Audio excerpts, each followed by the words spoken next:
जज़ाकल्लाह यूसुफ भाई, आप इनकी आवाज़ में बहुत ही खूबसूरत तिलावत सुन रहे थे। ये सूरह आल इमरान की आयत 185 से लेके 87 तक है। इसमें अल्लाह तबारक व तआला मौत का जिक्र करता है, लेकिन उससे पहले अस्सलाम वालेकुम एंड वेलकम टू बारान रहमत। मैं हूँ सिद्रा इकबाल, आपका मेरा साथ शाम 4 बजे तक रहेगा। जिन आयत का यहाँ पे जिक्र किया जा रहा था, जिसकी तिलावत से हमने आज प्रोग्राम का बाकायदा आगाज़ किया है, इसमें अल्लाह ताला ज़िंदगी के इख्तिताम का जिक्र करता है।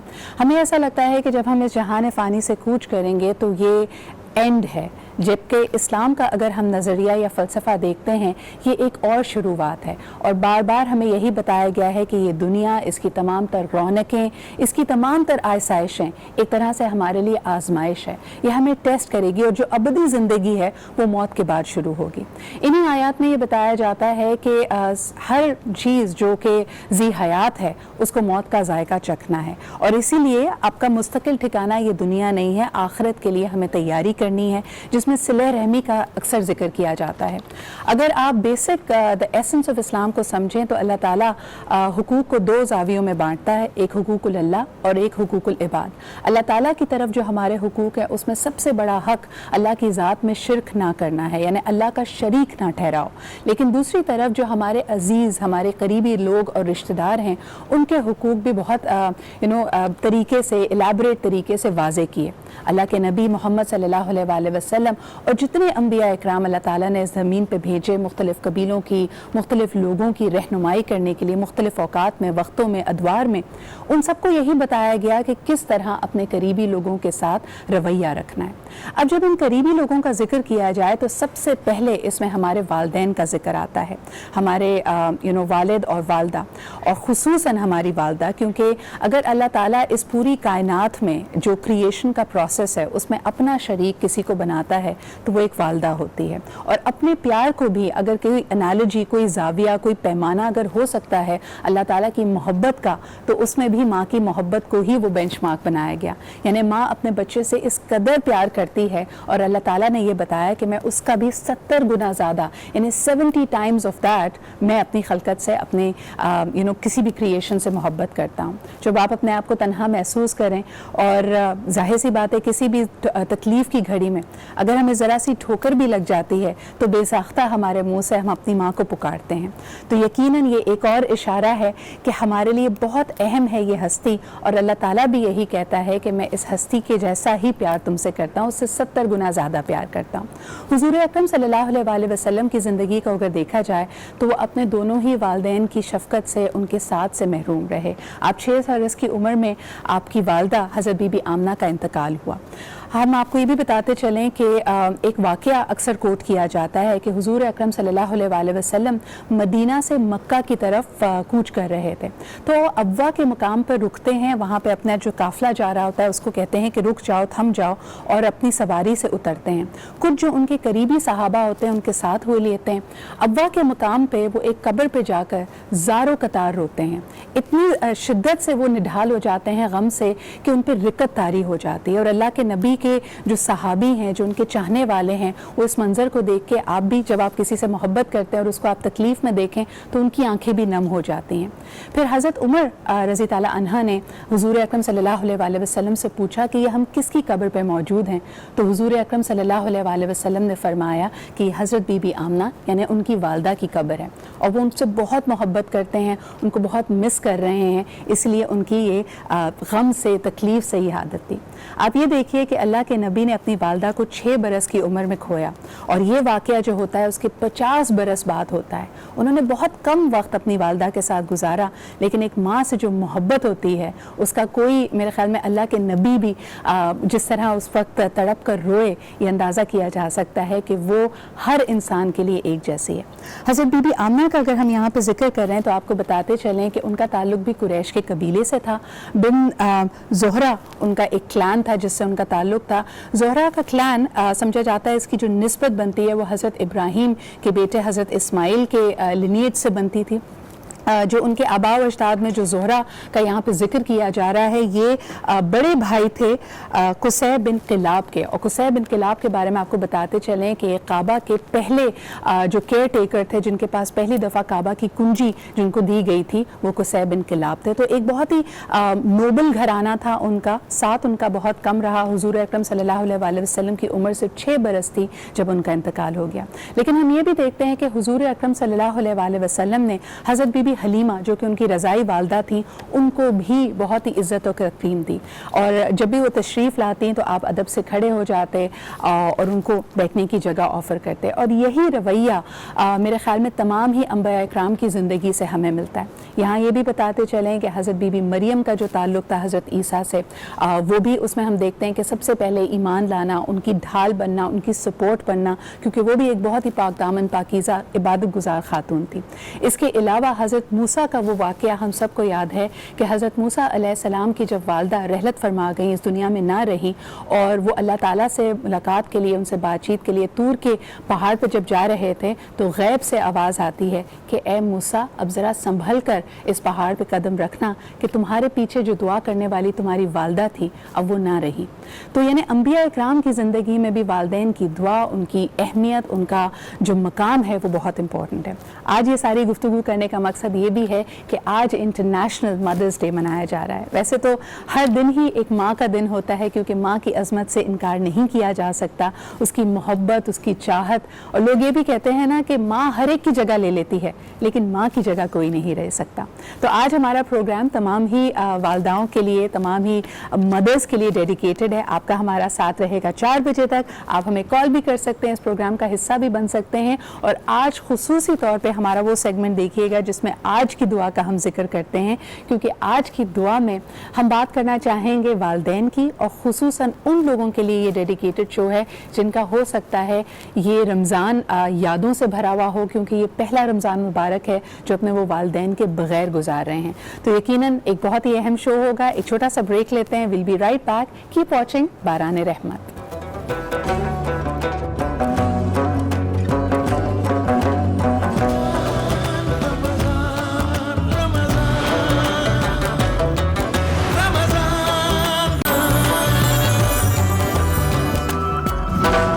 Welcome back. आप देख रहे हैं जी Barane Rahmat, international mother's day. Mother's day सबको बहुत बहुत मुबारक। मेरी मामा भी देख रही हैं और सुबह गुस्सा कर रही थी कि तुम हर दफ़ा निकल जाती हो इफ्तार में, तो कोई मेरी हेल्प नहीं हो रही है आजकल। तो मामा आज मेरी तरफ से इफ्तार हम बाहर करेंगे।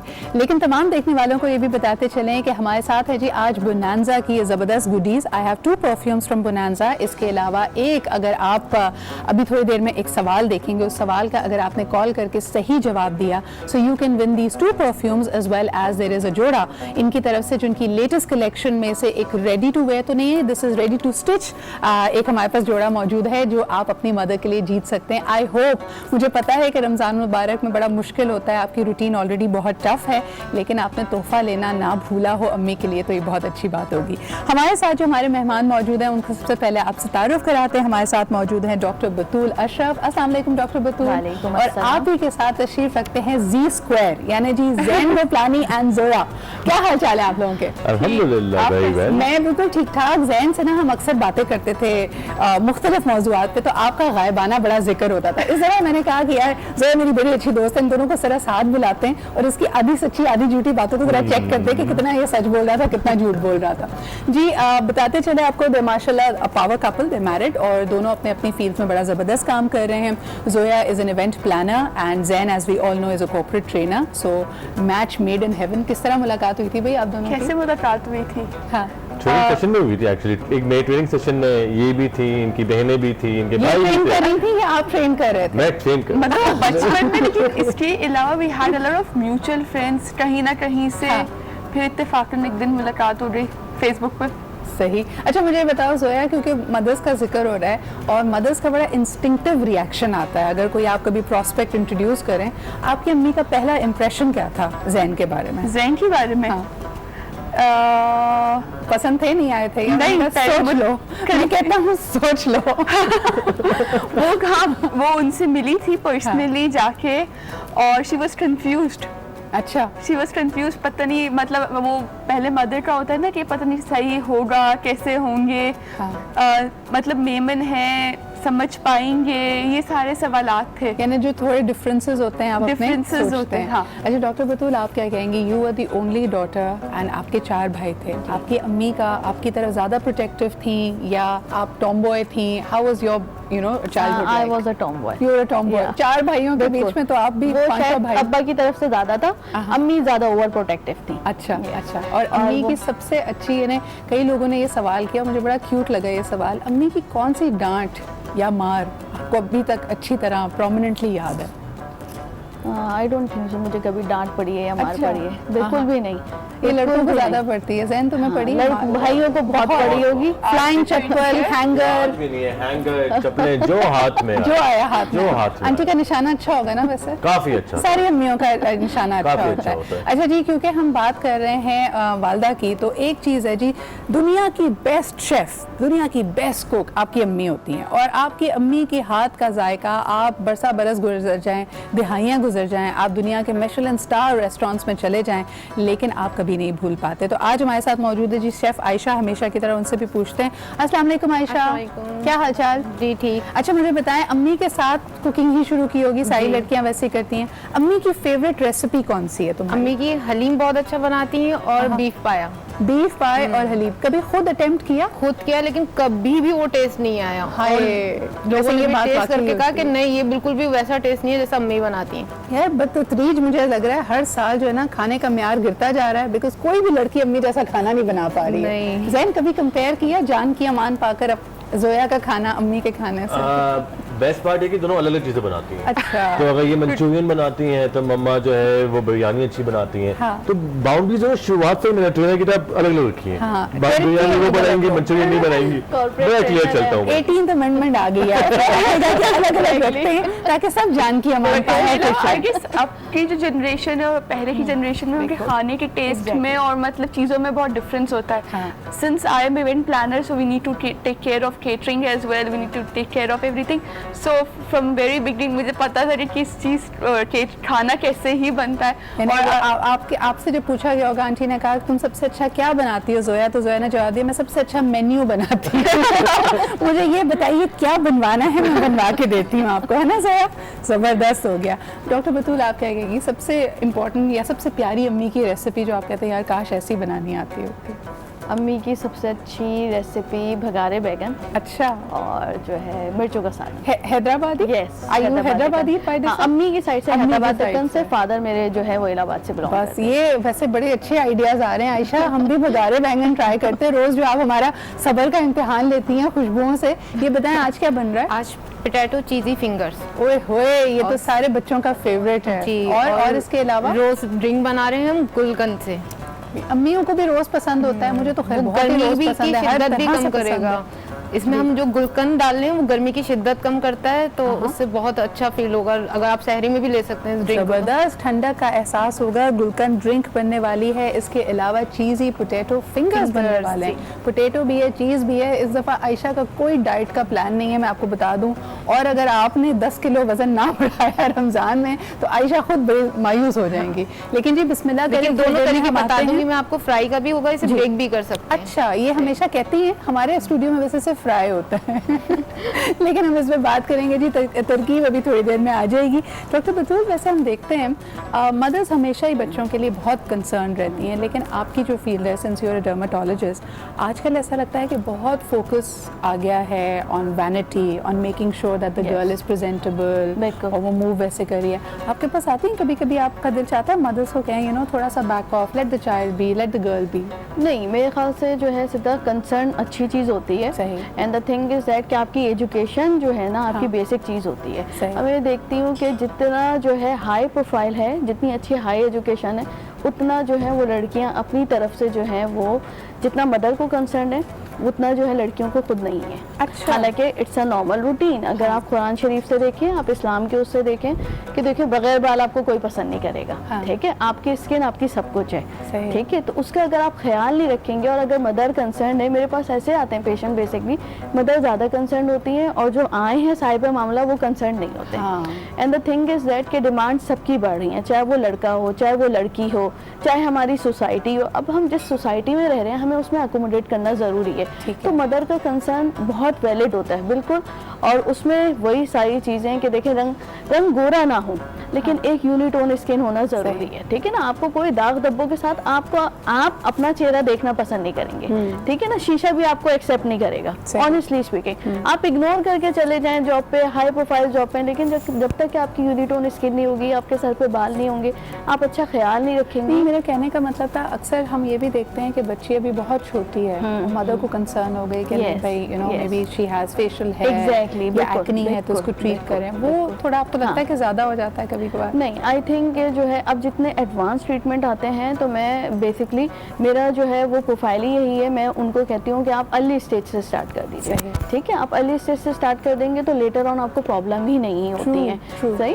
उसमें आपका डाइट भी आ गई, सारी चीज़ें, आपकी स्किन केयर भी आ गई, आपकी बालों की केयर भी आ सही। गई। तो मैं जो हूँ प्रोफेशनली जिस तरह डील कर रही होती हूँ, मैं उनको जो है एजुकेट कर रही होती हूँ कि देखिए आप इसको इस तरह रखिए, ठीक है। मैं बच्चों को भी इवन जो है वो कहती हूँ बेटा आप जंक फूड लो, सही। अब जितने आउटलेट्स खुले हैं, मेरे अपने बच्चे नहीं रह सकते तो मैं सही है, हमें यानी जाना आप भी, इनके बट यू एक हैव टू तरह से- detox yourself and Absolutely. Everything. आप जितना एजुकेट करेंगे, आप देखिए हम बच्चों को जो है वो डांट नहीं सकते, आप उनको ये नहीं कह सकते बेटा नहीं करो, दैट इज रॉन्ग। पेरेंटिंग के एस्पेक्ट से आई थिंक पेरेंटिंग भी काफ़ी इवॉल्व हो गई है। Evolve, तो मुझे बिल्कुल। बताएं जैन, आपका जब वास्ता पड़ता है with the lot of corporate leaders, हम जैसे बिलीव करते हैं और बार बार कहा जाता है कि एक बच्चे की पहली दर्स का माँ की गोद होती है। बेशक। तो जो हाई फ्लायर्स हैं, जो बहुत टैलेंटेड दुनिया में जो सक्सेसफुल लोग होते हैं जिनसे आप इंटरेक्ट भी करते हो इन लीडरशिप पोजीशंस, क्या आपको लगता है कि उनकी वालदा कोई तरबियत, कोई इनहेरेंटली उनको ऐसे डिसिप्लिन किया गया that you know prop them to become more successful? Definitely I guess character building की जहाँ बात आती है, I guess mother are the first place जहाँ पे आप सबसे ज़्यादा कैरेक्टर बिल्डिंग की बात की जाती है। एंड सी अंडरस्टैंड, तमाम टेक्निकल नॉलेज तो इंसान सीख जाता है, बट वो डिटर्मिनेशन की अगर बात हो, अगर वो पैशन की बात हो, अगर वो परसिस्टेंस की बात होती है, हार ना मानने वाली बातें होती है। कहीं ना कभी बच्चा बचपन में फेल किया होता है, कभी ना कभी किसी स्पोर्ट्स में गया होता है, किसी रेस में वो हार गया होता है, और वहाँ उस माँ ने उसको बोला होता है कि बेटा कोई बात नहीं, अगली बार जीत जाएगा सही। तू। अच्छा, आपको पता है कि हम अगर कुरान हकीम की तरफ देखते हैं तो ऑफ कोर्स हमें बहुत सारे रिफ्लेक्शन के पॉइंट बार बार कहा जाता है कि इसमें इशारे हैं उनके लिए जो गौर व फिक्र करें, जो इसके बारे में सोचें। तो अल्लाह ताला जहाँ बहुत सारी और चीज़ों की मिसाल देता है, वहाँ हम देखते हैं कि सूरह अनकबूत में स्पाइडर का जो वेब है उसकी तरफ इशारा दिया गया। उसमें क्या ख़ास मैसेज है, ये हमने आपके लिए तैयार किया ना special report science and Islam, जिसमें हम बात कर रहे हैं एक मकड़ी के घर के बारे में जो कि देखने में बहुत नाजुक है और अल्लाह ताला कहता भी है कि ये कमज़ोर घरों में से है। लेकिन ये कमज़ोर घर क्यों है? Let's take a look.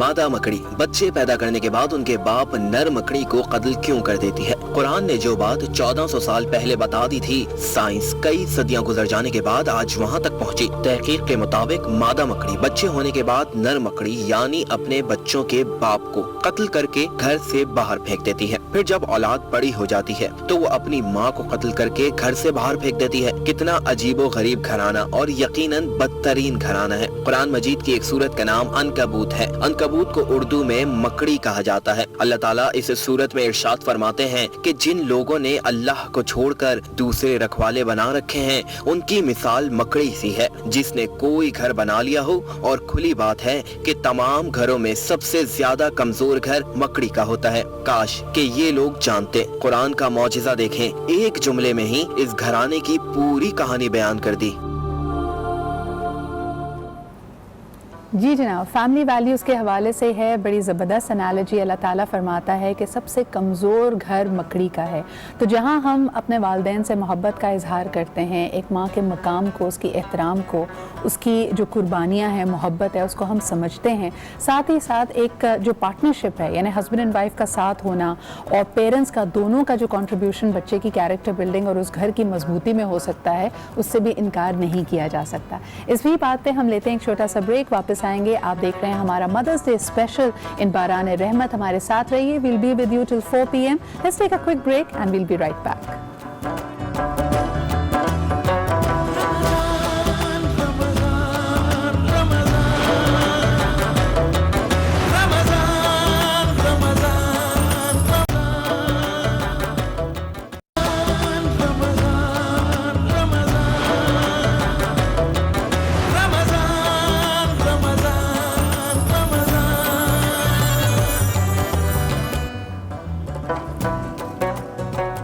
Welcome back after the break. आप देख रहे हैं हमारा मदर्स डे स्पेशल बारान रहमत की ये ट्रांसमिशन, प्री इफ्तार ट्रांसमिशन आपके साथ रहेगी शाम 4 बजे तक। मेरे मेहमान मेरे साथ मौजूद हैं। किचन में से अब अच्छी अच्छी सी खुशबुएं आना शुरू हो गई हैं बिकॉज शेफ़ आयशा ने बनानी शुरू कर दी हैं चीज़ी पोटैटो फिंगर्स, और इसके अलावा गुलकंद की ड्रिंक बनेगी जी आज। इसके अलावा हम बात कर रहे हैं आपसे, और ये गिव अवेज हमारे पास बोनांजा के मौजूद हैं। ये हमारी ऑनलाइन कैंपेन चल रही है। क्वेश्चन आप देख सकते हैं हमारे ट्विटर पे भी, और इसके अलावा आप देख सकते हैं ऑन इंस्टाग्राम भी। और जो सही जवाब देगा आज पाकिस्तान के पेज पे मेरे पेज पे, उसके लिए ये गिव अवेज हैं। 2 फ्रेग्रेंसेस हैं जी फ्रॉम बोनांजा। इसके अलावा 1 सूट इज़ अवेलेबल। ये आप जीत सकते हैं अपनी अम्मी के लिए, और ज़्यादा प्यार और मोहब्बत और दुआएं समेट सकते हैं। वैसे सबसे ज़्यादा खुश कब होती हैं ज़ैन अम्मी आपसे? बहुत सारे मामला होते हैं, खासतौर पे तब जब उन्हें कॉल आती है किसी पुराने जानने वालों की, मालूम पड़ा कि तुम्हारे बेटे को हमने सुना था एक फलानी महफिल में और बहुत अच्छा बोल रहा तुम्हारा बेटा। तो वो अचानक से कभी जब कॉल आ जाती है तो प्राइड होता है। हाँ, तो वो जो कॉल करके बोलती कि मालूम फलाने बंदे ने कॉल की थी और तुम बहुत छोटे हुआ करते थे। वो हमेशा मैंने देखा कि मम्मा जो है मेरी, she feels very proud of me. Mothers के लिए आई थिंक उनकी जो एसोसिएशन है बच्चों की अचीवमेंट्स में, वो अपने लिए खुशी ढूंढती हैं। Zoya, what about you? जब अम्मी से दूर होके यू मैरिड नाउ, तो अब किस बात पे सबसे ज़्यादा अम्मी की याद आती है, या एक पता है अचानक से बंदे का दिल भर जाता है या नॉस्टैल्जिक हो जाता है?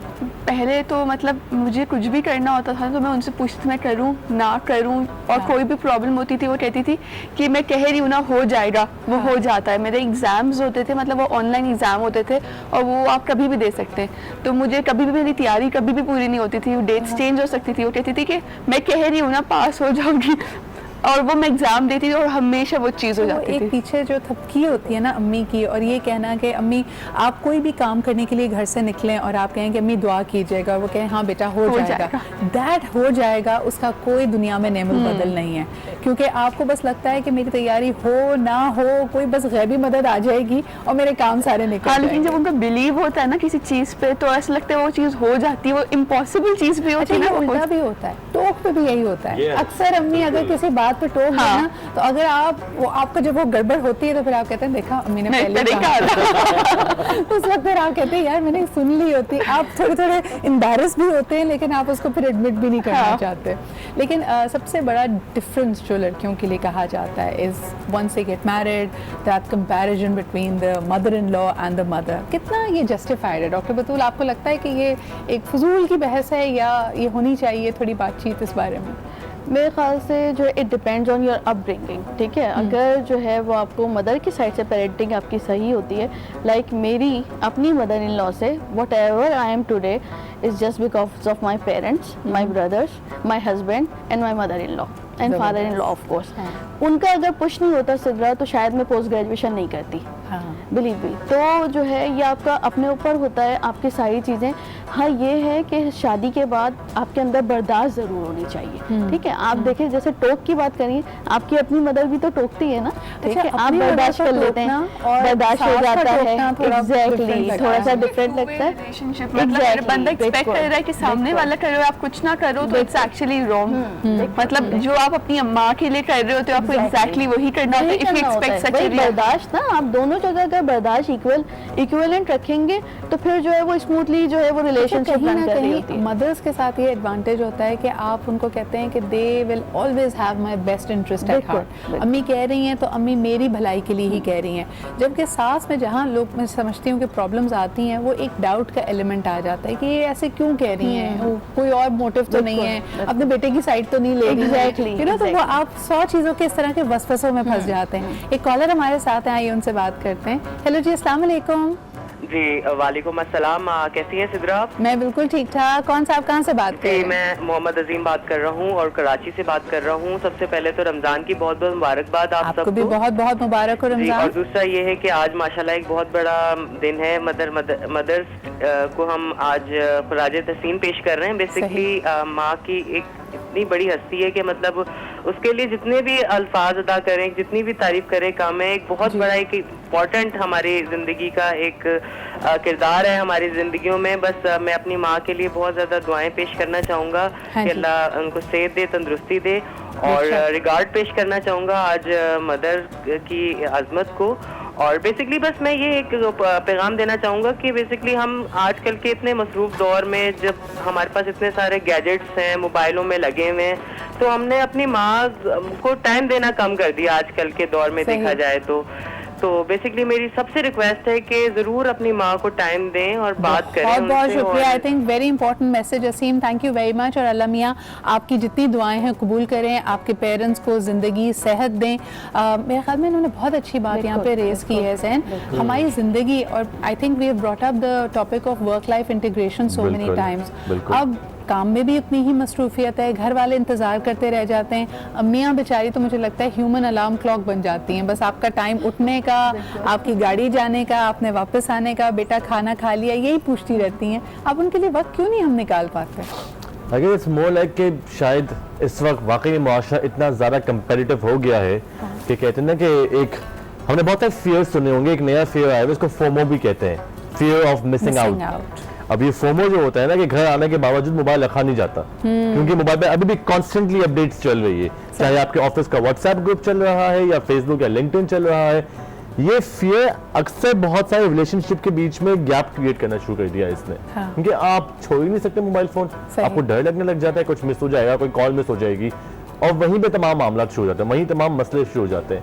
और मैं एक आर्टिकल पढ़ रहा था जहाँ एक बहुत ही एल्डरली ने लिखा हुआ था कि पुराना दौर अच्छा था क्योंकि काम पे खत्म हो जाया करता था। अब जो है ना काम दफ्तर में खत्म नहीं होता। अच्छा, ये जो तुमने फियर ऑफ मिसिंग आउट की बात की, बड़ा इंपॉर्टेंट है Zoya. You work with young women जो कि हो सकता है माइक्रो एंटरप्रेन्योर्स हों या उन्होंने ब्रेक लिया है, फिर उसके बाद वो वापस वर्किंग फील्ड में आना चाहती हैं और उस दौरान उन्होंने अपनी decided to grow a family.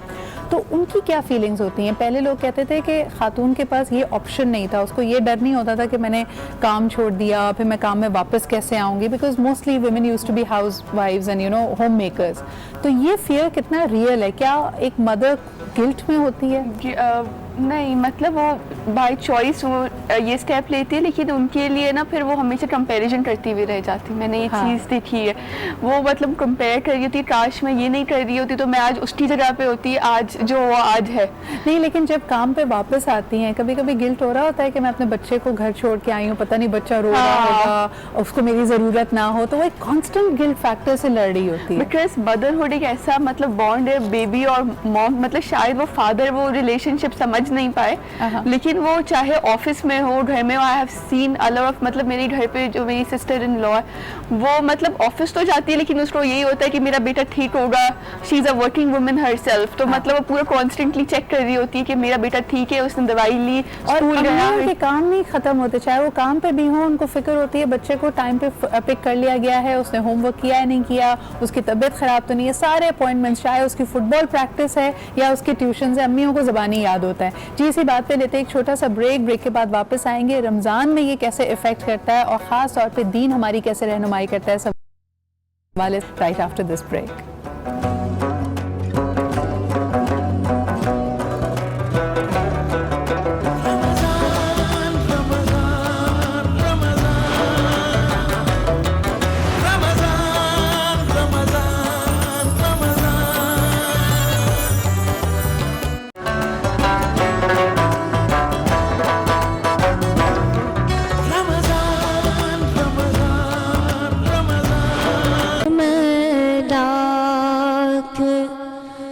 जान से कुर्बान या रसूल,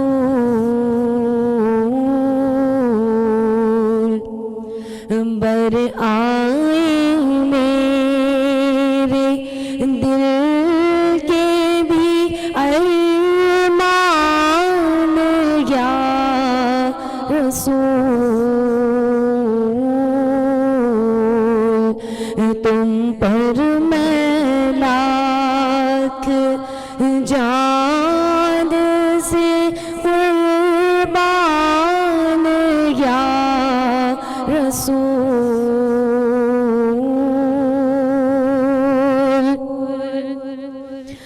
दुनिया से और कुछ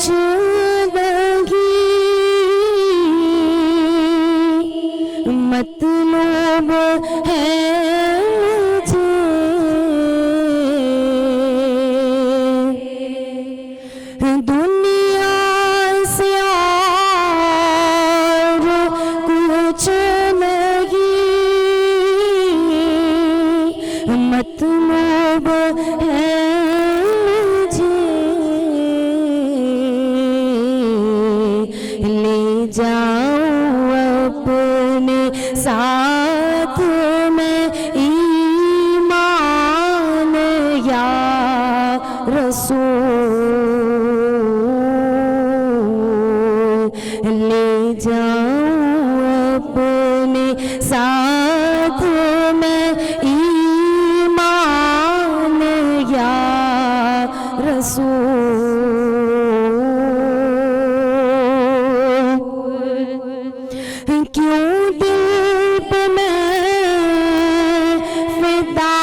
जान या रसूल, रहते गए इसमें आपके अरमान या रसूल, रहते गए इसमें आपके अरमान या रसूल।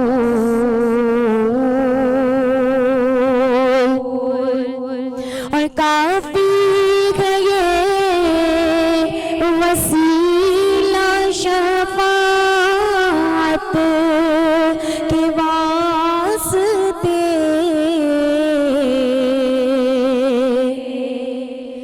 काफी गए वसीला शफाअत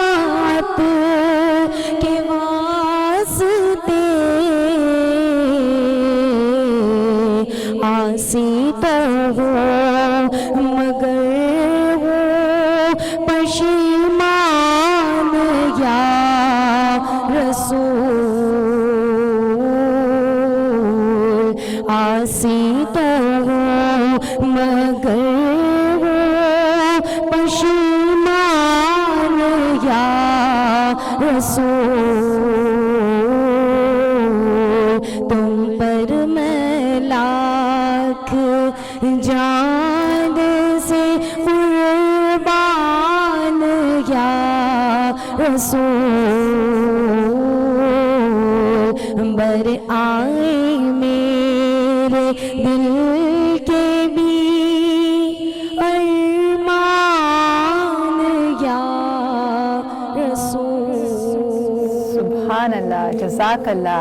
अब हमें ज्वाइन किया है प्रोग्राम में अलमास अख्तर ने। बहुत बहुत शुक्रिया अलमास आने का, बहुत ही खूबसूरत कलाम आपने पढ़ा। और आज मदर्स डे की मुनासबत से कुछ अपनी अम्मी के लिए कहना चाहेंगी? जी बिल्कुल कहना चाहूँगी। सबसे पहले अल्लाह तबारक ताला का बहुत एहसान, अल्लाह तेरा लाख लाख शुक्र के मेरे सर पे अम्मी अब्बू का साया है। अल्लाह ताला हमारे वालिदैन का साया सलामत रखे। आज इस जगह जो मैं मौजूद हूँ, बाखुदा मैं अपनी अम्मी की वजह से, अपने वालिदैन की वजह से हूँ। आज अगर मेरे साथ ना होती तो मैं यहाँ पर मौजूद नहीं होती। कितनी खूबसूरत बात है कि आप दुनिया के किसी भी शख्स से कामयाब तरीन शख्स से अगर बात करें, तो ज़िंदगी में कितना कुछ घटता है, यानी हम अपनी स्ट्रगल्स भी देखते हैं, लेकिन हर कोई इस कामयाबी का सहरा अपने वालिदैन को, खुसूसन अपनी माँ को देता है। डॉक्टर बतूल, आपसे पूछना चाहूँगी कि आपके पास भी एक बहुत ही मीठी सी याद है, यानी आपकी वालदा मेरे ख्याल में दो साल कबल हज पे जाने की तैयारी कर रही थी। बिल्कुल, उससे 3 डेज़ पहले जो है उनकी बस डेथ हुई है। तो जिस दिन उनकी रवानगी थी हज के लिए, उस दिन उनका सोयम था। बिल्कुल, आपके लिए तो बड़ा एक ख्याल में it is shocking, but I think she knew very well. उन्होंने मुझे जो है 15 डेज पहले जो है वो रेडी करना शुरू कर दिया था। Really? Yes, and she always said कि बेटा you are very brave, you take a good decision, आप सारी उसमें जो है वो बिल्कुल सही लेती हो फैसले सब कुछ, और घबराना नहीं, अगर मुझे कुछ हुआ मैं पहुंच नहीं पाऊंगी हज पे। She knew that. तो वो इशारा, एक उनका इशारा था, फीलिंग थी, सारी चीज़ें। मेरा जो है वो तकरीबन उनकी रवानगी से, उनकी डेथ से जो है वो 3 दिन पहले मेरी वहीं पे जो है अम्मी के घर पे ही जो है वो रात में जो है मैंने स्टे किया था। तो कहने लगी बस बेटा आप बच्चों का ध्यान रखना, डांटा नहीं करो बच्चों को, जो है बिल्कुल प्यार मोहब्बत से वो किया करो सारी चीज़ें, और बहुत बहादुर हो सब कुछ, वो घबराना बिल्कुल भी नहीं। But nothing in life can prepare you ना। अगर किसी भी शख्स से उसका वर्स्ट फियर पूछो तो यही होता है कि मैं अपने वालिदैन के बगैर कैसे रहूँगा। तो आपके लिए अगर आप पलट कर देखती हैं, सबसे ज़्यादा अहम नसीहत जो उन्होंने अगर आपको की हो वो क्या है? बेसिकली जो है उन्होंने हर चीज़ पे, हर स्टेप पे मुझे इतना ज़्यादा, स्कूल से लेकर जो है वो MBBS तक के, फिर पोस्ट ग्रेजुएशन, फिर मेरी बेटी को संभालना, सारी चीज़ें सब कुछ, कि अगर वो नहीं होती तो शायद मेरा पोस्ट ग्रेजुएशन जो है वो नहीं होता, क्योंकि मेरे इन लॉज जो है वो US में रहते हैं basically, and they supported me a lot. और जो है हर नसीहत ऐसी होती थी अम्मी की, बस मैं कहती थी बेटा कभी भी इंसान पे फ़ौरन से भरोसा नहीं कर लेना, मेरी नेचर है वैसे। अच्छा, छोटी से छोटी जो चीज़ होती है ना वो माँ के दिल को जाके लगती है। आपको यहाँ पे बताते चलें कि हुजूर अकरम सल्लल्लाहु अलैहि वसल्लम की सही बुखारी में हदीस दर्ज है, ये हदीस नंबर 709 है, जिसमें हुजूर अकरम सल्लल्लाहु अलैहि वसल्लम इरशाद फरमाते हैं कि मैं नमाज शुरू कर देता हूँ तो इरादा होता है कि नमाज तवील करूँ, लेकिन बच्चे की रोने की आवाज़ सुनकर, जो ख़वातीन वहाँ पे नमाज पढ़ने के लिए आती थी, उनकी रोने की आवाज़ सुनकर मैं इस नमाज को मुख्तसर कर देता था कि मुझे मालूम था कि माँ के दिल पर ये बच्चे की रोने की आवाज़ बहुत गहरी चोट करती है।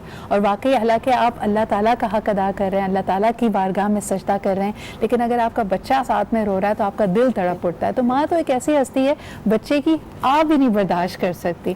ज़रा आप क्या कहोगे, जो अभी हम थोड़ी देर पहले बात कर रहे थे कि जब मदर्स ये डिसीजन लेती हैं, और ये हर कोई शौक से भी नहीं लेता, अगर किसी की फाइनेंशियल कंस्ट्रेंट्स हैं and they have to step out and earn, तो वो मदर्स फिर अपने आप को कैसे कंसोल करती हैं या संभालती हैं? वो ओवर कॉम्पनसेट करती हैं तुम्हारी ऑब्जर्वेशन में बच्चों को जाके फिर? हाँ, वो मतलब ज़्यादा केयरफुल होती हैं कि मतलब कोई चीज़ उसको, कोई मतलब जिसके साथ जा रहा है वो ठीक है, जिसके पास रह रहा है वो ठीक है बच्चा। हाँ। वो हर वक्त कॉल करके मतलब चेक करती है, ओवर प्रोटेक्टिव होती है हर चीज़ के बारे में।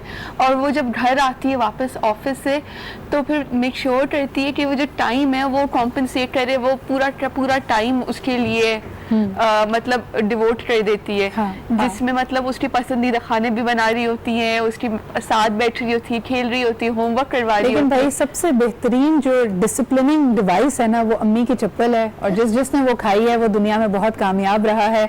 और इस बात पे ज़हन में खूब जोर से मुस्कुराहट यहाँ पे आई है, बल्कि सारे लोग ही वो याद कर रहे हैं वो बाटा की चप्पल, वो सर्विस की चप्पल। ये ब्रांडेड नहीं है लेकिन हम सबको याद है वो घर वाली चप्पल। आयशा से भी पूछते हैं, आयशा कभी डांट पड़ी है रोटी गोल ना बनने पे या कोई रेसिपी गड़बड़ करने पे? नहीं, इन चीजों पे नहीं पड़ी। वैसे पड़ी है। वैसे पड़ी। अच्छा, आपकी रेसिपी कहाँ तक पहुंची? ये जी चीज़ी पोटैटो फिंगर्स बन रही हैं, यहाँ 4 फिंगर्स तो तैयार होके रखी हुई हैं। आपने इसमें जो जो चीज़ें मिक्स की हैं जरा क्विकली हमें बताइएगा। हमने बॉइल्ड पोटैटो लिए थे, उसमें हमने सॉल्ट डाला और ब्लैक पेपर डाला, फिर हमने ग्रीन अनियन डाले हैं और हरा धनिया डाले, बस उसके अलावा कुछ ठीक है, जबरदस्त। और इसके अंदर मसाले क्या क्या पड़ते हैं? ब्लैक पेपर और ब्लैक पेपर, दैट्स इट। तो इसको अगर हम थोड़ा सा खट्टा करना चाहें या मिर्च टेस्ट करना चाहें तो हम कर सकते हैं। वैसे हम इसमें चीज ऐड कर रहे हैं, ये है पिज्जा चीज कहलाती है, इसमें दोनों चीजें होती हैं, चेडर भी और मोज़रेला भी। ओके, और अगर ना हो या आपकी कोई भी प्रेफरेंस की चीज हो तो आप कर सकते हैं ना, आप डाल सकते हैं इस तरह से ना। अब इसे हम मोज़रेला का वैसे फायदा ये होता है कि जब वो मेल्ट भी हो जाती है, स्ट्रिंगी हो जाती है ना, जाती है। ओके, सो आपने ये लिया, इसको फिंगर की तरह किया, और ये ऑलरेडी चीज जो है वो स्ट्रिप्स में काटी हुई है, फिंगर्स में काटी हुई है।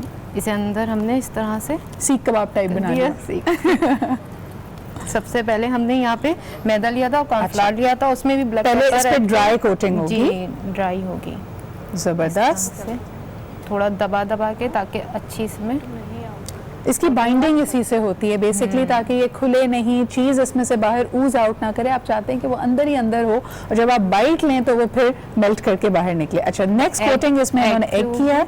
ये फुल एग है ना आयशा? योक एंड वाइट बोथ। ओके, इससे हम ब्रेड क्रम्स में कोट करेंगे। इसे भी थोड़ा सा दबा के करेंगे ताकि अच्छी तरह इसमें लग जाए।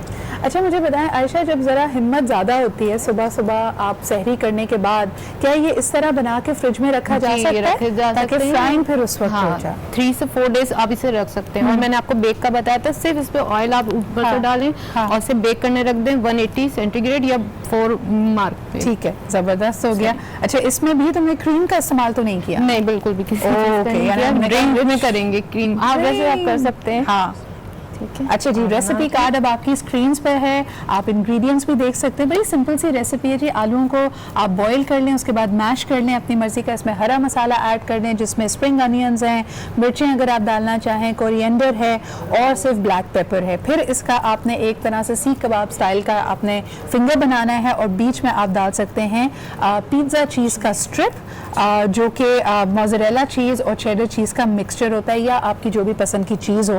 फिर उसके बाद और आप इसको मैदे में पहले रोल करेंगे, फिर अंडे में रोल करेंगे, ब्रेड क्रम्स की कोटिंग करेंगे, ये हो गया तैयार। अगर आप इसको चाहें तो बेक कर सकते हैं, लेकिन हम क्योंकि इस तरह की कोई भी एहतियात करने के मूड में नहीं है तो हम इसको डीप फ्राई ही करेंगे, है ना। और इसके अलावा गुलकंद की ड्रिंक बनाएंगे। थैंक यू आयशा, लगी रहिए, बनाती रहिए ये स्ट्रिप्स, आप लोग भी माशाल्लाह लगी रहिए, लेते रहिए सेल्फीज। और हम ये बात कर रहे थे कि आज ज़बरदस्त ये दिन गुजरा है, अल्मास से भी मजीद हमने कलाम सुनना है।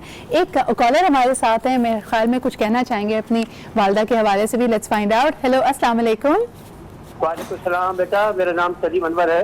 क्या हाल चाल है सर आपके? रमजान मुबारक आपको बहुत बहुत। टेलीविजन फिल्म वगैरह में मैंने किया है, राइटर भी हूँ जी जी। तो मैं एक सच्चा वाकया आपको गुज़ार कर रहा हूँ और इससे बहुत सारे आपके नाज़रीन और सामीन जो है इस्तेफादा करेंगे। वो ये कि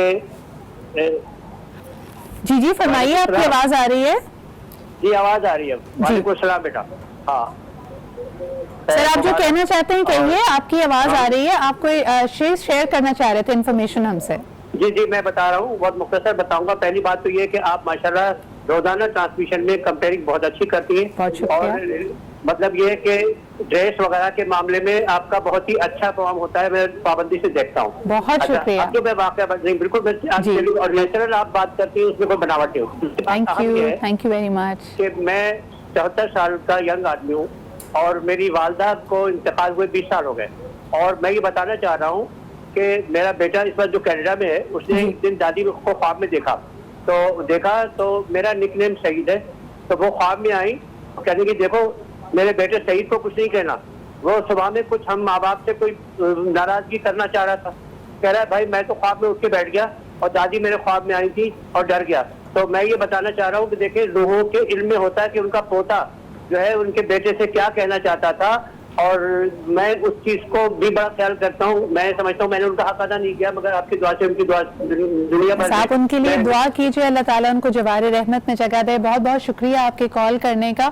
और यकीनन मेरे ख्याल में वालिदैन का जो रिश्ता अपनी औलाद के साथ होता है, जो मोहब्बत होती है, वो सिर्फ और सिर्फ इस ज़िंदगी की कैद तक नहीं होता। हमें लगता है कि उनके किए हुए अच्छे अमाल, उनका सदका जारिया आने वाले दिनों में भी अपने बच्चों के लिए ना एक ढाल बन जाता है। और ये भी कहा जाता है कि वालिदैन की सबसे बड़ी पूंजी ये नहीं होती कि उन्होंने कितनी वेल्थ कमाई है, कितने घर और कितने बैंक बैलेंस हैं, बल्कि कितनी साले औलाद वो छोड़ के जा रहे हैं। तभी अगर देखा जाए तो बहुत सारे ऐसे मुखय्यर हजरात जो मदद करते हैं, जो चैरिटीज़ करते हैं, उनके लिए कहा जाता है कि सबसे अहम चीज़ ये होती है कि उनके इस दुनिया से गुजर जाने के बाद भी उनके जो कार खैर हैं, जो अच्छी बातें हैं, जो काम हैं, वो उनके बच्चे इसी तरह कंटिन्यू करते रहें। जोया, जैन, डॉक्टर बतूल भाई, thank you very much for being here. बिल्कुल हमारा इस सेगमेंट का आखिर है, तो आप कुछ कहना चाहें, एनीथिंग यू वांट टू से ऐड टू द सब्जेक्ट, तो प्लीज़। बिल्कुल, मैं मदर्स डे के हवाले से बात करूंगी। जिनकी जो है वो माएँ मौजूद हैं, वालिदैन मौजूद हैं, बहुत कदर करें, बहुत मोहब्बत करें, एहतराम करें और जो है संभाल के रखें। बिल्कुल बिल्कुल, जितनी आप कदर करेंगे अल्लाह ताला सबकी माओं को बहुत लंबी ज़िंदगी दे और सब पे जो है वो उनका साया बरकरार रखे। बेशक। जोया, दोनों माओं को कुछ कहना चाहूंगी, mother and mother in law. Yes, so thank you so much for always supporting me, because मैं लाइफ में बहुत एक्सपेरिमेंट्स कर रही होती हूँ। So they both are there for me, चाहे मैं जो भी करूँ तो वो हमेशा मुझे इंकरेज कर रही होती कि हाँ कुछ नहीं, हो जाएगा। सो thank you so much for, मतलब अभी जो मेरा प्रीवियसली जो प्रॉब्लम हुआ था तो उसमें दे बोथ वो मी, मतलब हर चीज़ में वो बिजनेस का ज़रा सा भी अप एंड डाउन होता है, जहाँ पे आप समझते हैं कि आप अपना कॉन्फिडेंस लूज़ कर रहे हैं, माँ एक पिलर ऑफ स्ट्रेंथ बन के आपके पीछे खड़ी होती है। लेकिन बड़ी इंटरेस्टिंग बात, इसने मदर इन लॉ के लिए भी डेडिकेशन की। तो लोग कहते हैं ना कि शादी के बाद Jain this is specially for you, उन्होंने कहा mother becomes mother in law, sister becomes sister in law, father becomes father in law, and what about the wife?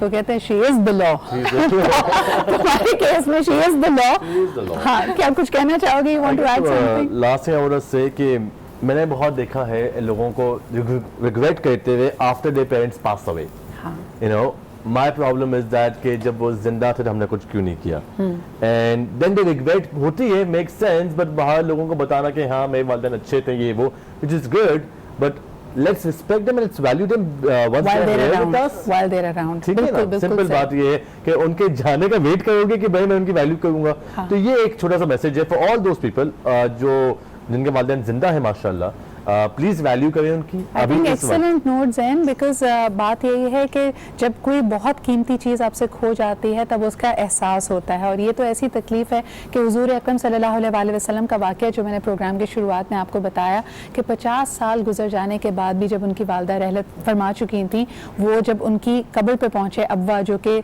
23 kilometres दूर है मदीना से, तो ज़ारो कतार रोए और उस तकलीफ़ को उन्होंने महसूस किया कि अपनी वालदा को वो मिस कर रहे थे। तो please value your parents while they are around. इसी बात पे एक छोटा सा ब्रेक, मेहमानों का शुक्रिया अदा करेंगे। Thank you Zain, Zoya and doctor Batool being here with us. Program को रिज्यूम करेंगे एक ब्रेक के बाद, so stay with us and keep watching Barane रहमत।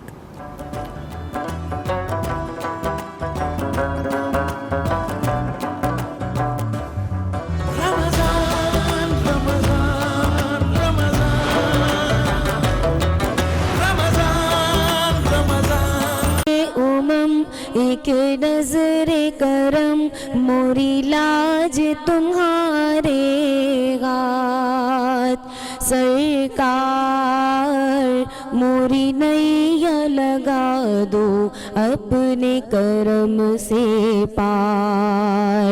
या शाहे उमम एक नजरे करम मोरी लाज तुम्हारे हाथ, सरकार मोरी नैया लगा दो अपने करम से पार। सल्लल्लाहु सैयद मुरसलीन सल्लल्लाहु शफील मुज़्ज़बीन, सल्लल्लाहु सैयद मुरसलीन सल्लल्लाहु शफील मुज़्ज़बीन। टूटी हुई आस हूँ मैं, दुख से भरा दिल है मेरा, टूटी हुई आस हूँ मैं, दुख से भरा दिल है मेरा। नजर करम बगैर खुदा कोई नहीं तेरे सिवा, सल्लल्लाहु सैयद मुरसलीन सल्लल्लाहु शफीक मुज़्ज़बीन, सल्लल्लाहु सैयद मुरसलीन सल्लल्लाहु शफीक मुज़्ज़बीन। गम ख्वारे जहाँ तस्कीने जा, गम ख्वारे जहाँ तस्कीने जा, एक शब तो मुझे भी वो दीदार सरकार मोरी नैया लगा दो अपने करम से पार। या शाहे उमम एक नजरे करम, या शाहे उमम एक नजरे करम मोरी लाज तुम्हारे हाथ, सरकार मोरी नैया लगा दो अपने करम से पार। सुभान अल्लाह।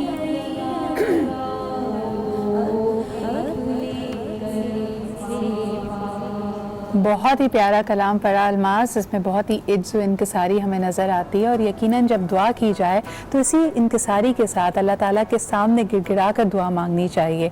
और यकीनन ये भी कहा जाता है कि छोटे बनकर रहो, और आज क्योंकि मदर्स डे भी है और इसी हवाले से रेफरेंस देते हैं कि बड़ा होने पर तो वालदा भी, माँ भी अपनी गोद से उतार देती है। तो जितना आप झुक कर चलेंगे अल्लाह ताला आप पे और करम करता है।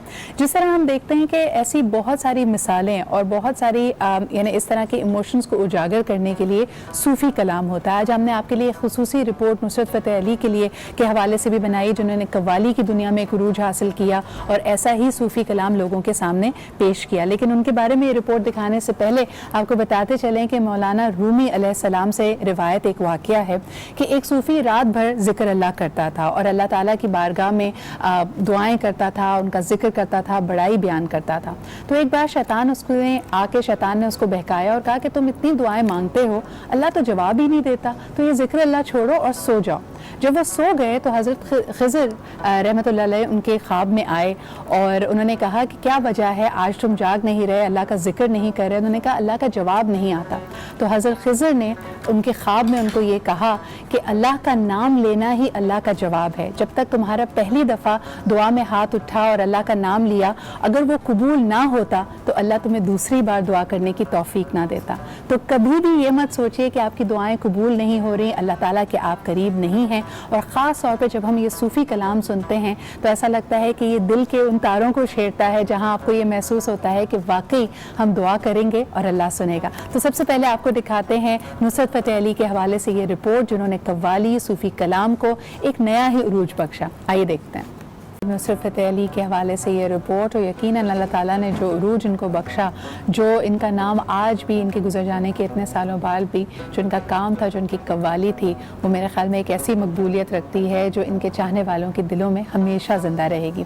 Welcome back to our topic of the day which is Mother's Day. International mother's Day हम सेलिब्रेट कर रहे हैं और बहुत ही खूबसूरत बातें उसी हवाले से हुई। आप ज़िंदगी में किसी भी मकाम पर अपने वालिदैन से ये नाता तोड़ नहीं सकते, बल्कि हर मौके पर, चाहे वो खुशी का मौका हो या गम का मौका हो, आपको अपने वालिदैन और ख़ुसूसन अपनी वालदा बहुत याद आती हैं। आज हम उनके हवाले से भी बात करेंगे जिनके लिए हो सकता है ये रमज़ान मुबारक थोड़ा मुश्किल हो, क्योंकि उनके वालिदैन के गुजर जाने के बाद ये पहला रमज़ान है। किस तरह वो ये रमज़ान गुजार रहे हैं और ख़ास तौर पे ये भी कि अपने वालिदैन की उनके दर्जात को बुलंद करने के लिए कैसे दुआ करनी चाहिए, वालिदैन की आफ़ियत के लिए, उनके साए के लिए कैसे दुआ करनी चाहिए, ये भी हमारे आज का मौजू होगा। हमारे साथ जो मेहमान मौजूद हैं, सबसे पहले आपका उनसे तारुफ कराते हैं। हमारे साथ मौजूद हैं मशहूर नात ख्वां, यानी हमारे लिए एक उस्ताद का दर्जा रखती हैं। और जब हम कहते हैं ना कि ये शुरुआत भी नहीं हुई थी इस तरह की रमज़ान ट्रांसमिशंस की, फिर भी ये इन्हीं का जॉनरा था और इनसे बहुत कुछ सीखा है हमने भी। जितने लोग इस वक्त ट्रांसमिशंस कर रहे हैं, बल्कि जितने व्यूअर्स हैं, जनरेशंस इनके इल्म से, इनकी तरीक़ेकार से मुस्तफ़ीद होकर बड़ी हुई हैं। हमारे साथ मौजूद हैं ताबिंदा लारी साहिबा। बहुत बहुत शुक्रिया ताबिंदा आपा। बहुत शुक्रिया उसने जन तुम्हारा, तुमने इतने खूबसूरत अल्फाज में याद किया। गो के मेरे हवाले एक से ज़ायद हैं, लेकिन मैं हमेशा ये कहती हूँ कि जो ये निस्बत आपकी खालिद महमूद साहब ने कहा कि शरफ बख्शा है नाते मुस्तफ़ा ने, ये बहम्दिल्ला मुझे पहचानता है अब ज़माना उनकी निस्बत। सुभान अल्लाह, सुभान अल्लाह। वैसे आपको बताते चलें कि ताबिंदा आपा कई सालों से मार्केटिंग के प्रोफेशन से वाबस्ता हैं और यकीनन one of the pioneering marketeers of Pakistan. बहुत बहुत शुक्रिया आपके यहाँ मौजूद होने का।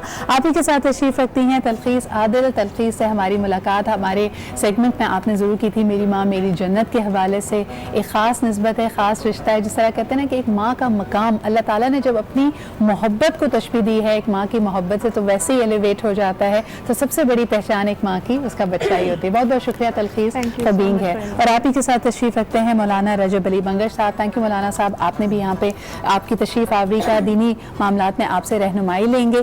ताबिदा आपा, सबसे पहले अगर आपसे ही गुफ्तगू का आगाज़ किया जाए, वो लोग, वो नाज़रीन जो हमारे ये प्रोग्राम इस वक्त देख रहे हैं, जिनके वालिदैन का साया अब उनके सरों पे नहीं है, बड़ा मुश्किल लम्हा होता है। बिकॉज़ याद आता है कि सहरी में वालिदैन के साथ कैसे बैठते थे, इफ्तार में कैसे बैठते थे, अम्मी कोई ख़ास चीज़ पकाती थी।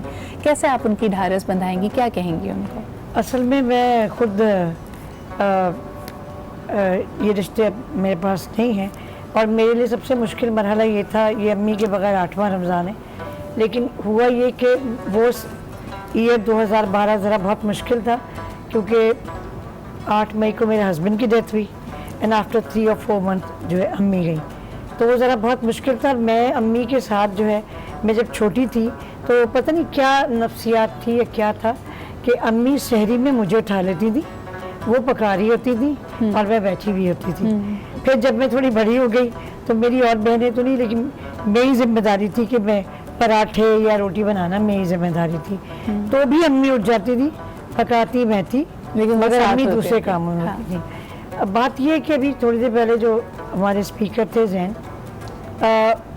माँ बाप का हयात होना या वो चले गए हैं तो उनके साथ रिलेशनशिप ख़त्म नहीं होता, ये हमारा दीन कहता है। ठीक, बेशक। और माँ की अज़मत, और अगर हम देखें नबी पाक सल्लल्लाहु अलैहि वसल्लम की आमद के बाद ही हमें ख़वातीन मोहसिन इंसानियत तो हैं, लेकिन मोहसिन निस्वानियत भी हैं कि उनके आने के बाद औरत को जो रिश्तों का तकद्दुस मिला, माँ बहन बीवी बेटी, और उसमें सबसे मुकद्दस रिश्ता माँ का मिला।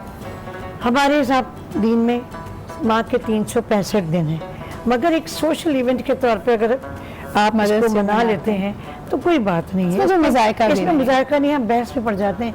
हमारे यहाँ तो अच्छा, हमें वैसे शरीयत याद नहीं आती, लेकिन जब कोई ऐसी बात हो जाए, ये क्या बात हुई भाई, हमारे दीन में कहा, तो हम हर चीज़ में जजमेंटल हो जाते हैं, एतराज़ करते हैं। सो माँ बाप हयात है या नहीं है, उनका हक हमेशा जारी और सारी रहता है। अभी जैसे निस्बत की बात हो रही थी, जब आपने सना ख़्वानी, नात ख़्वानी शुरू की तो आपकी वालदा का क्या रिस्पॉन्स था? आपकी कलाम में या आपके पढ़ने के अंदाज में नोक पलक सवार? देखो, ये जो मैं ताबिंदा ला रही हूँ ना, अब्बा ने भी पूरा सपोर्ट किया, सही, अम्मी ने भी, लेकिन वो ज़माना था लेट 60s का, ठीक है, यानी 66 से 67, 7 साल की उम्र से मैंने रेडियो जाना शुरू किया। अब्बा ने भेज तो दिया है, लेकिन फिर वो रिश्तेदार क्या कहेंगे, क्या कहेंगे। तो मेरी अम्मी बहुत पढ़ी लिखी खातून नहीं थी, 5वीं 6वीं जमात पढ़ी हुई खातून थी, तो अम्मी कहती थी भाई क्या हरज है, फलाना कहेगा तो क्या हुआ। आप सोचो उस जमाने में एक बच्ची का रेडियो जाना, सोच अच्छा, और मुझे सिंगर बनने का शौक था और मैं एज ए सिंगर अपनी यूनिवर्सिटी कॉलेजेस वगैरह में तो सबको बताया कि मैं, और तुम्हारे अब्बा तो बहुत से जानते हैं कि मैं हमेशा फर्स्ट आती थी, ठीक है, तो हम उसमें मेरे साथ लैला ज़ुबैरी भी होती थी, तो वो ज़माना था, हम ड्रामे करना, कहानियाँ लिखना, नातें पढ़ना, गाने गाना, वो सारी चीज़ें। तो अम्मी ने हमेशा अब्बा को डिफेंड किया, भाई हमने कोई क्या कहेगा, बच्चे देना चाहिए बच्चों को आगे बढ़ने। मेरी माँ पढ़ी लिखी नहीं थी, अच्छा अब्बा का भी था कि उन्होंने आगे किया, लेकिन वो ज़रा प्रेशर में आ जाते थे ख़ानदान के। जो रियल पुश था वो आपकी मदर की तरफ से था। फिर कॉलेज में आई, स्कूल बस में तलबा, ये सब चीज़ें, तो अब्बा की कोशिश होती कि नहीं जाऊँ, रेडियो जा रही हूँ, फलाना भैया क्या कहेंगे। सुनती थी आपकी नात, खुश होती थी आपसे? अम्मी कोई फेवरेट? मेरी अम्मी जो है ना, मेरे हर काम से, जब मैं कप जीत के ला रही हूँ, ये नाम, लेकिन मेरे अब्बा भी, आज हम पेरेंट्स की अगर सपोर्ट ना हो तो आप कहीं भी नहीं होते, स्पेशली जब नौकरी करना था। ओ मेरे अब्बा क्या, मेरे बात स्टेट बैंक में थे, क्या कहेंगे खानदान वाले, और बेटी से नौकरी करा रहे हैं, बेटी से नौकरी करा रहे हैं, बेटी की कमाई खा रहे हैं, और ज़्यादा कोशिश थी मैं। लेकिन ताबिंदा आपा, आज आपसे जो हम कलाम सुनेंगे ना, तो आपने वही जैसे हम कहते हैं ना कि माजी के दरीचों में जाना है, आपकी वालदा का या आपके दोनों वालदैन का जो फेवरेट कलाम था ना, जो आपकी आवाज़ में वो सुनते थे और उनको पसंद था, आप हमें वो सुनाइएगा। लेकिन उससे पहले तलखीस आप क्या कहेंगी? यकीनन आपकी ज़िंदगी में भी अल्लाह ताला ने एक यानी माँ का रुतबा, एक आपको बहुत बड़ी नेमत से नवाजा, लेकिन साथ साथ उसमें आपकी पेशेंस का, सब्र का थोड़ा टेस्ट ज़्यादा था।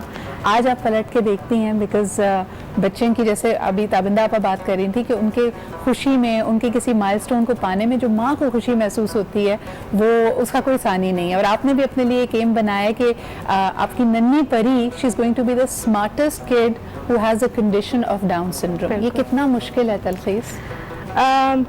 बहुत मुश्किल है सिद्रा। इससे पहले मैं ये कहना चाहूँगी कि मेरी अम्मी को गुजरे हुए भी तकरीबन 11 साल हो चुके हैं अब।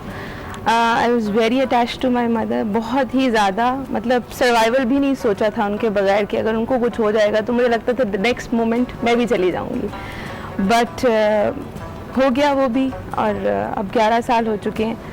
बाकी आप जो बात कर रही थी कि माँ के बगैर पहला रमज़ान ससुराल में बहुत डिफ़िकल्ट होता है। सहरी में मुझे याद है, मैं सहरी में बैठ के घंटों रोती रही थी कि अम्मी होती तो ये होता, इस तरह से सहरी होती, बट स्टिल उसके बाद मुझे लगता था त्यौहार आते हैं तो ज़्यादा इंसान बहुत ज़्यादा एक एक बात याद आती है, उनका कोई खास अंदाज, कोई बात करना। अब तक भी मुझे लगता है कि जैसे कल की बात है कि वो कहती थी उठो, तैयार हो, क्यों नहीं कपड़े पहने, सो क्यों रहे हो अभी तक। हालांकि मेरी बहनों ने मेरी माँ को रोल प्ले करने की बहुत कोशिश की, पर माँ का सब्स्टिट्यूट ऑब्वियसली कोई नहीं होता। और जब वो गई इस दुनिया में तो मुझे लगता था this was the toughest moment, और इससे ज़्यादा मुश्किल वक्त नहीं आ सकता मेरी ज़िंदगी में। जो मैंने उनको खो दिया तो शायद अब सब कुछ खो दिया। पर जब मेरी बेटी अपनी पैदा हुई और पता चला कि उसको डाउन सिंड्रोम है, तो लगा कि शायद अम्मी से कम नहीं तो अम्मी के बराबर का दुख तो मुझे मिल ही गया है। लेकिन अल्लाह ताला बहुत बड़ा मुसब्बबुल अस्बाब है। वक्त के साथ साथ सब चीज़ें सुधरती गई, बेहतर होती बल्कि गई। जब आपके ऊपर ये आजमाइश आई, इसको आजमाइश ही कहूँगी क्योंकि कोई भी इंसान प्रिपेयर नहीं हो सकता, और औलाद का दुख या उसको तकलीफ में देखना या उसको समझना कि उसकी लाइफ शायद उतनी आसान नहीं होगी जितना मैं इमेजिन करती हूँ, उस वक्त कमी महसूस हुई अम्मी की? बहुत ज़्यादा, सब उस वक्त से ज़्यादा सिलसिला जब मैं पहली दफ़ा माँ बनी थी, तो लेबर रूम से जब मैं बाहर निकली तो जिस बंदे को मैं देखना चाहती थी वो सब को छोड़ के, इवन मैं अपने हस्बैंड से भी पहले जिसको देखना चाहती थी वो मेरे अब्बू थे। और जब वो मेरे सामने आए तो क्योंकि माँ नहीं थी, आप इमेजिन भी नहीं कर सकते कि वो क्या लम्हे होते हैं। और यानी आई फील कि किसी ने बड़ी अच्छी बात कही है कि अपने पेरेंट्स को जब आप याद करते हैं ना तो एक वेव होती है, आप समझते हैं कि आप स्ट्रांग हो गए हैं, आप आगे बढ़ गए हैं, लेकिन एक एक चीज़, एक एक हस्ती आपको कभी कभार अपना अंदाज़, खुद अपना अंदाज़ हैरान कर देता है, क्योंकि आपकी ज़ुबान से बेसाख्ता वो अल्फाज, वो फ़िक्र निकलते हैं जो कभी आपके वालिदैन बोला करते थे। इसी हवाले से हमारे पास एक छोटा सा पैकेज हमने बनाया है, it's a tribute to mothers. और वाकई क्योंकि माँ का कोई सानी नहीं है, अंबिया इकराम को भी शुरुआत में भी मैंने आपसे कहा कि हज़रत मूसा अलैहिस्सलाम अपनी वालदा के विसाल के बाद जब तूर की पहाड़ी पे अल्लाह ताला से कलाम करने के लिए जा रहे थे तो गैब से आवाज़ आती है कि ए मूसा ज़रा संभल कर पहाड़ी पे कदम रखना, क्योंकि तुम्हारे पीछे दुआ करने वाली अब तुम्हारी माँ मौजूद नहीं है। माँ जैसी हस्ती, एक छोटा सा पैकेज इसी हवाले से, our tribute to the mother's.